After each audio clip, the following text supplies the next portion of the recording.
Hi, everybody. It's Tim Hagan from Coaching Conversations. And today we have a subject matter expert in the sales arena, Mike Carrol, who has written a book, The Sales Team That You Deserve.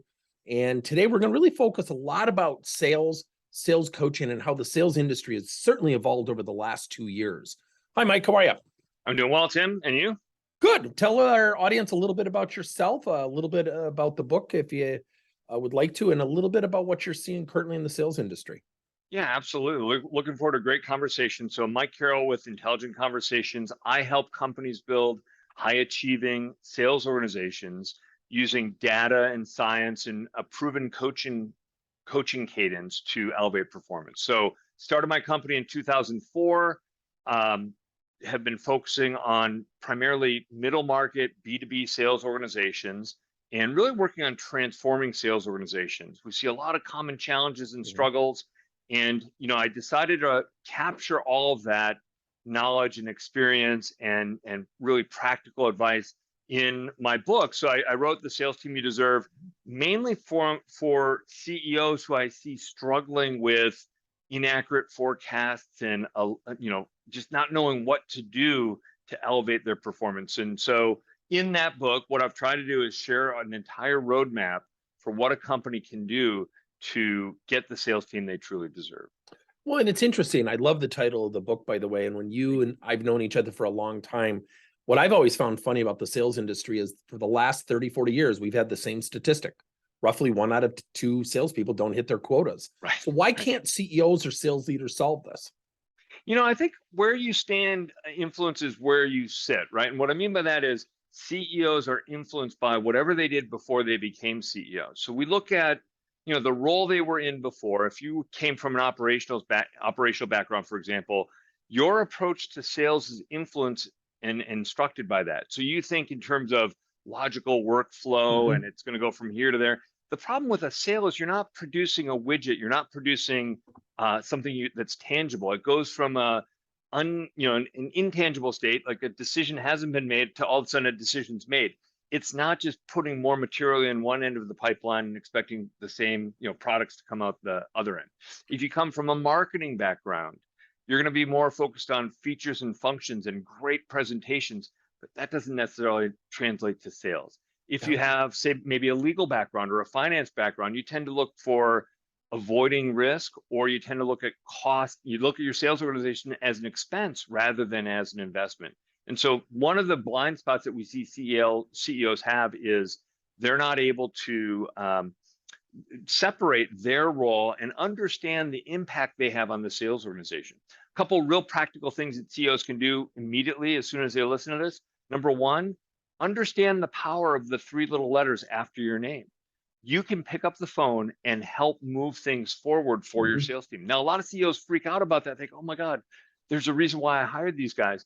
But that title, give you a scenario. I had a client who they lost a big deal they were expecting, and they came in second, which doesn't pay as well as first, as you know, right? So, and the CEO was really frustrated. I said, well, why don't you call the other CEO and just ask for feedback? He's like, what do you mean? And so I had to actually practice with him and role play and get him comfortable with it. He called, the guy answered on the second ring, happy to have a debrief, said, look, we really liked your sales guy. We really liked your product. It just was these couple of factors, and they formed a relationship. And I also coached that CEO. I said, hey, ask him what success looks like 6 months from now, and set a covenant with that other CEO and say, hey, if you're not getting it, will you give us a second chance? Sure enough, 4 months later, that CEO is calling him saying, you know what? I'm not thinking this is going to work. Let's get your guy back in here. That conversation never would have happened had that CEO not picked up the phone and had that conversation CEO to CEO. And of course, the salesperson calls and says, oh, can I get feedback? And they hear all the generic, oh, your price was good, but just missing a couple of features. And they don't really have that meaningful conversation. Yeah, and it's cool because a CEO doing that today also creates more transparency with the sales team and the sales leaders, because a lot of times what do is they look down and look at the numbers primarily. Yeah, they're like looking at the forecast going, why isn't this happening? Right. The amount of motivation and inspiration that came from just that one transaction, unbelievable. Yeah, totally. So when you think about success in setting goals, where does that come into play right now with sales teams and certainly sales reps but also sales leaders. How has that evolved over the last couple of years with the pandemic? It's interesting. So I think it's so crucial for sales managers to really understand the personal why of everyone on their team, not only from a motivation perspective, but also from an accountability perspective. And nobody does it, right? It's not that hard. There's a million goals programs out there. We always ask our sales leaders that are in our coaching program to do a goals exercise for themselves and then to lead their team through it. It's a transformational conversation.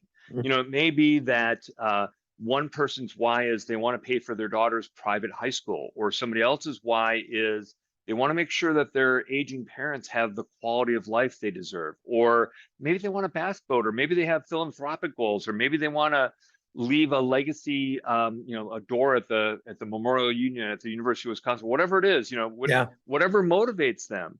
When a manager can help the salesperson see their company as the means through which they'll achieve that goal, that's where motivation happens. And oh, by the way, it's a lot easier to hold somebody accountable to their goal than to the company goal of increasing EBITDA by X percent, Right. which it doesn't really do anything for them.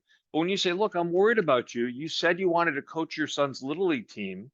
And in order to do that, you have to be ahead of quota. And I don't see it happening. What do we need to change in the next month and a half so that when April comes and baseball practice starts, you can comfortably leave the office at 4 p.m. without worrying about your numbers? When you have that kind of conversation, that personal goal becomes much more meaningful and creates that culture of accountability.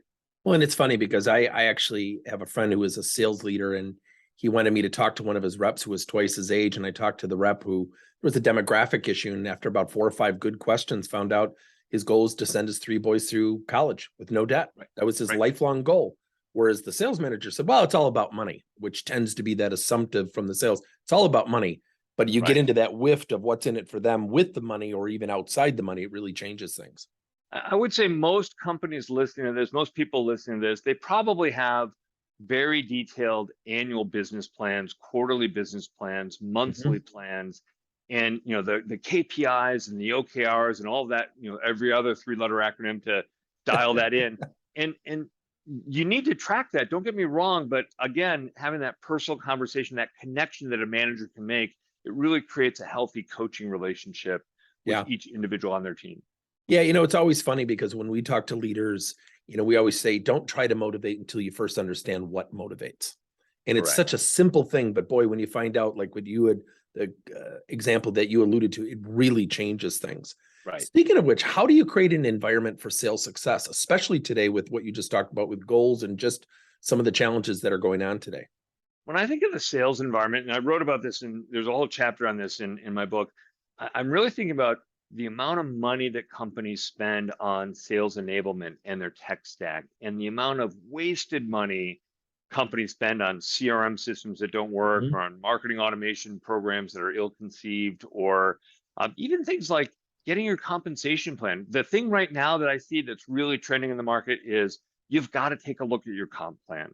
It's a tough recruiting environment. It's hard to find great sales talent, and you can't expect to pay 40K, 50K base and say, oh, look at your on-target earnings are going to be 200,000 3 years from now when you're selling $7 million.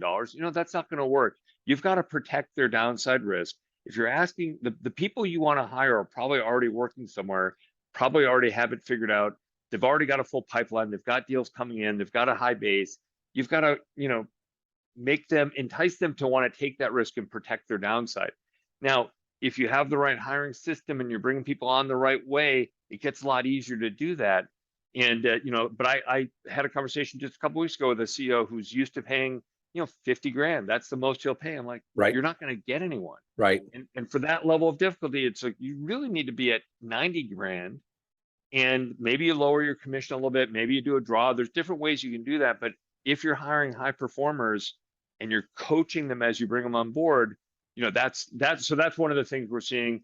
We could do a whole podcast on how screwed up CRMs are. I mean, I have strong opinions about that, but that's a topic that's been well discussed. I think marketing automation, there's so many scattered you're very good on LinkedIn, you're very good at outreach. Not everyone is. And Mhm. and yet I see a lot of companies dropping money and marketing departments spending time trying to set salespeople up for success. And the sales team pretty much ignores the marketing team. And Right. it's a problem. Right. So thinking about all that, where does sales leadership come into play? What are some of the things you're seeing that they're doing well and potentially challenged by? So a couple of thoughts there. One is sales managers who were high performing salespeople, right? A lot of CEOs are like, oh, he's our best performer. Let's make him the manager. Let's make her the manager. And it's one of the worst things you can do, right? Yep. I think high performing salespeople who walk through the portal called sales manager, they forget everything that made them successful as a salesperson. What makes you successful as a salesperson? Asking great questions, right? And you lead a customer through a conversation they haven't had before, and you get them to think of their business or their problem or whatever it is you're talking about differently. All of a sudden, you become a manager and you stop asking questions. You just start telling people what to do. Right. It's this continuum. You've got on one end of the spectrum, you've got coaching for development, and on the other end of the spectrum, you have coaching for production. Coaching for production is basically telling people what to do. And so, when a high performing sales manager comes in, they just start doing that. Well, what I would do, and here's what you should do, and they start giving them the script. High performing salespeople don't want to be told what to do. They're not going to stay there and just listen to their manager tell them exactly what to do. Instead, you got to go to the other end of the spectrum and start asking questions that get them to think on their own, Yeah. and use the skills that got you to be successful as a salesperson and sell, quote unquote, sell your team on the ideas you want to advocate. When you lead them through a conversation that gets them to that right conclusion on their own, they own the idea rather than you telling them, oh, I knew that was going to work. I just did what Tim said. Well, of course. Right. So, having the right kind of coaching conversations, coaching for development, not coaching for production. And, a lot of coaching conversation, we find, here's a nerd stat for you. Only 7% of sales managers are effective at sales coaching. I mean, we're horrible at it. Most coaching conversations are pipeline reviews. And Yeah. it's not even a full pipeline review. It's like, what's going to close this week? What's going to close this month? Depends on your sales cycle. How can I help you get that across the line?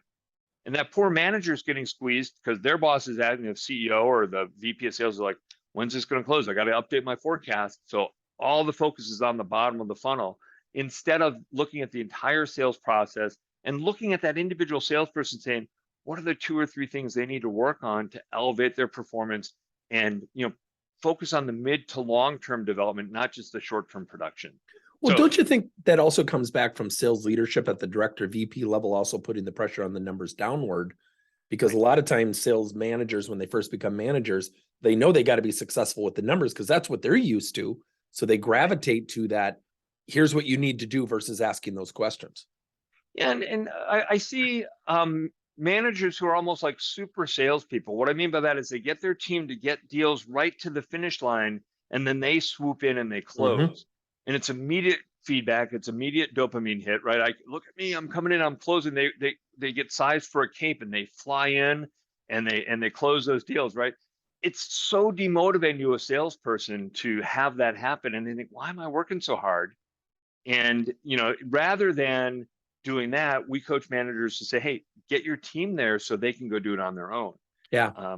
So yeah, there's a lot that managers can do. I think that, again, back to the goals and back to understanding what makes people tick, and, being able to push back to your manager and say, hey, look, we're going to get these numbers down, but we're going to also get better as an organization incrementally. One of the measures I use to measure the effectiveness of coaching conversations is if the quality of the problems your team brings to you improves over time, Hmm.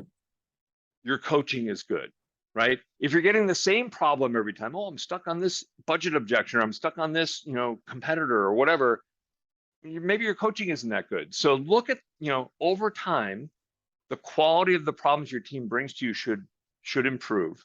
And, the other thing I would say is managers have to be patient, and you'll hear a lot of things you could coach. Be laser focused, pick 1 or 2 areas to Mhm. focus on, and focus on that over the course of an entire quarter.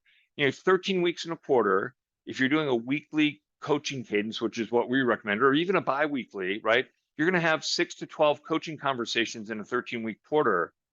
those are 13 opportunities or 12 opportunities to focus on rapport building or discovery questions or qualifying the budget.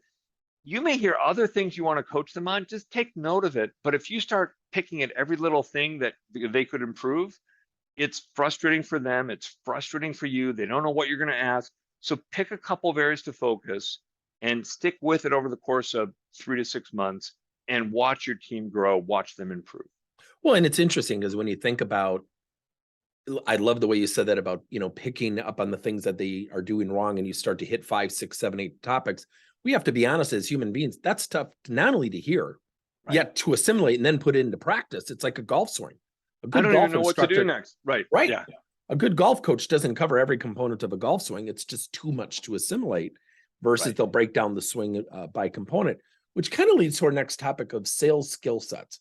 The last 2 to 3 years, things have really changed the way we sell, how we present ourselves, showing up on camera. I mean, all those things. What are some of the trends that are going on right now as you see it to developing skill sets in the workplace?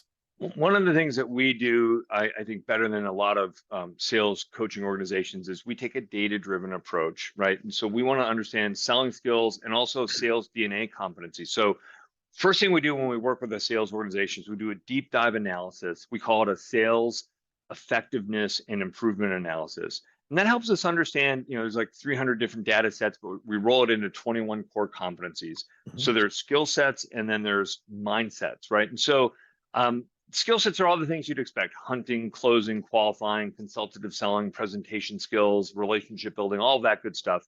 One of the skill sets, by the way, we added when COVID hit is we added a video selling skill set, right? Because it's different. If you're used to pulling up onto the job site in your pickup truck and looking at the blueprints on the hood of your, Ford F-150 and saying, how many of these switches do you need or whatever? Now I've got to do that on camera and I'm not even comfortable logging in. That's a very different skill set. So that's one of the skill sets we added. There's a lot of training available for the typical selling skill sets. There's a reason why training doesn't work though. You've probably invested in training and think, why is this not working? I sent them to the webinar, they went to the seminar. What happened?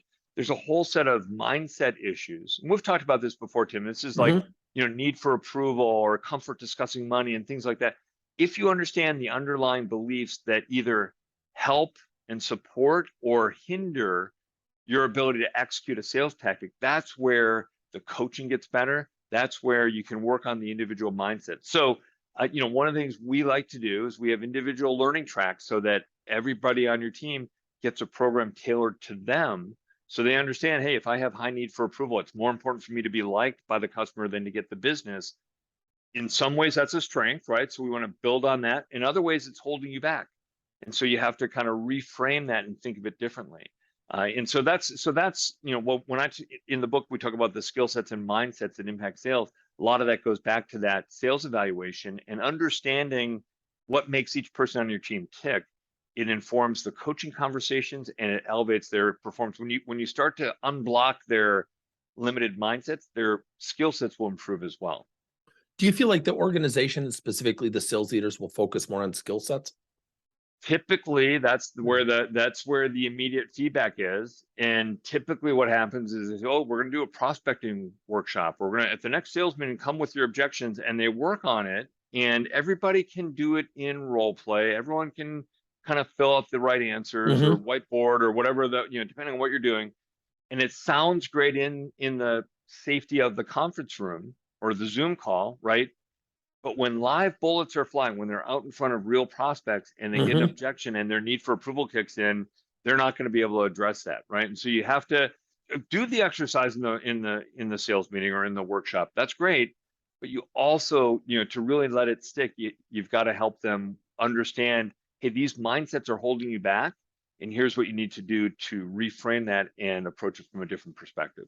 So how do you use that, leading into our last topic? How do you use that for sales hiring? We all know about the talent shortage. Right. We have a number of companies that work, have in the sales arena.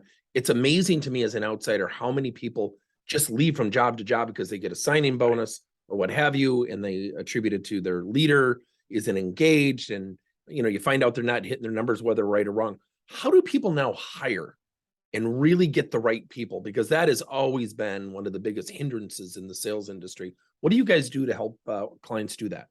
So a couple of things. One, we leverage the data that we have through the evaluation tools that we use. So that's key. That helps you set a benchmark and raise the expectation for who you even let into the interview process, right? And so that's number one. Where you source matters, right? A lot of companies will kind of just hire anyone that has a heartbeat and can talk in complete sentences. Here's the thing: mediocre salespeople can run circles around a great HR person in an interview. Salespeople sell. They're really good at presenting themselves. They're really good at negotiating their salary bump, right? And then you get them out in the field and they hang around for 6 or 9 months, and then you're like, man, the only thing they sold me is an increase in their base salary. That's it, right? And so that's things like, so you've got to be intentional about where you source. We help companies write ads differently. Go on Indeed, go on LinkedIn, look at the ad job board, and most sales ads are deadly. They're boring. It's like it's almost like a job scorecard just put up on Indeed. It's like, oh, here are your duties and responsibilities. I want to tell the story. I want to describe must have prior success selling X to this kind of audience. You should have these attributes and skills, knowledge of this, experience with that. Be specific. Describe what you're looking for in your ideal salesperson in the ad. You're going to stand out in the sea of mediocrity of all the other boring ads out there. Most ads are all about the company and how great they are and what the job requirements are. Instead, make it about a description of the kind of person you're looking for. Then we pull that forward. We actually, we go through a whole process. We screen them using our online assessment. If they get past that, we'll do a very intense 6-minute challenge phone interview. And I'll tell people, listen, I've read your resume. I don't need you to read it to me. I want you to sell with stories. Tell me the story of your career. So let me describe what I'm looking for. And then I pull out the ad and I read a couple of sentences, must have prior success doing X, Y, Z. Tell me how that's you. And I want to see, can they bring life to their resume and then tell me that story effectively? And adjust. Yeah. And think on their feet and think under pressure. I'm not rude or obnoxious, but I'm not warm and friendly either. I want to, I want to simulate a sales call and find out how good are you at thinking on your feet and adjusting. I'll hit prospecting habits. I'll hit closing. Right about the time 6 to 8 minutes into the call when they're getting comfortable, I pull the rug out from under them and I say, hey, listen, here's how I'm going to end the call. And I do a hard stop. And I want to see if they try and keep me on for another minute or try and ask me a qualifying question. Most just kind of whimper away and go away and that's it. I want to hear them ask a follow-up question. Well, and that goes a little bit to their mindset. Absolutely. Into their comfort. So tell our audience a little bit about your hiring system, because that's one of the things that your company does that I think is so unique. Tell our audience about that hiring system that you and I have conversed about. Yeah, so we have something we call our sales talent acquisition routine. We're not the best, most creative people, Tim, but we call it the STAR hiring system. I know it's like watching paint dry, but that's what I'm describing is that STAR hiring system. So it starts with really good clarity on what you're looking for in the role. This is where most companies get it wrong. They're not very clear. They're like, oh, we need the person to cover this territory. They don't think clearly about, exactly what they want that person to do, the level of competition they're going to face, how much resistance they're going to get from customers and prospects. All of those, there's a bunch of factors that you have to dial in to really be specific and intentional. If you don't get clarity on what you're looking for, anyone will do. Yeah. So now your CFO says, oh, I've got my cousin's nephew's son-in-law who says he can sell. You should bring him in. And if you haven't defined the role, it's like, well, sure, bring him in. Why not? And then you make a hiring mistake. Sales hiring mistakes are probably, they say any hiring mistake is 2x salary. I would say sales is maybe 4x their salary because you're there's an opportunity cost. If they're burning opportunity in your market, it makes it harder for the next person that you put in that role. Well, and that even extends beyond the opportunity, it becomes part of the brand. Yeah, you damage your brand and you damage your talent brand. If you're always cycling through salespeople, believe me, salespeople talk like, oh, don't go work at XYZ. They're not gonna, I was there for a month. It was terrible. Right. So tell our audience, how do we get a hold of you? How do people engage with your company? How do they get more information on your company? Well, thank you, Tim. So our website is intelligentconversations.com. If you go to intelligentconversations.com/tools, we've got a bunch of white papers and resources available.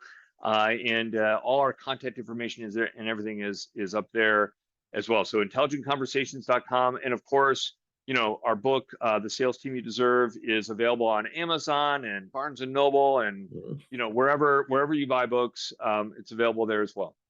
So I'll pull the rug from underneath your feet and ask you one last question. We're sitting down right now in front of a CEO. If you could give he or she some advice on their sales team right now, what would you say to he or she? So I think the number one strategy to grow your sales organization is to be strategic in your sales hiring. So raise expectation. If you're serious about growth, elevate the quality of people you're adding to your team, and you should always be recruiting, right? A decision to recruit isn't a decision to hire. A lot of people hire reactively. They think, oh, this guy left, I got to replace them. Well, it's too late.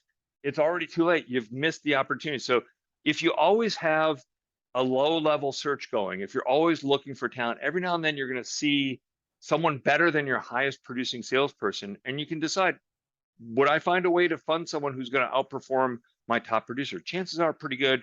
Yeah, I'll figure that out. We'll make that happen. So number one would be, elevate your sales hiring game. The second thing I would say, you only asked for one, I'm going to give you two, right? The second thing I would say is inspect the quality of the coaching conversations your sales leaders are having, right? Yeah. I don't think sales leaders really spend enough time asking the right questions, focusing on developing the people on their team and elevating their skill sets and mindsets. Instead, like we talked about before, it's all about revenue production, what's going to close this week. And it's very reactive, not proactive, and looking mid to long term toward, elevating the entire team. So number one, hiring. Number two, inspect the coaching conversations your sales managers are having.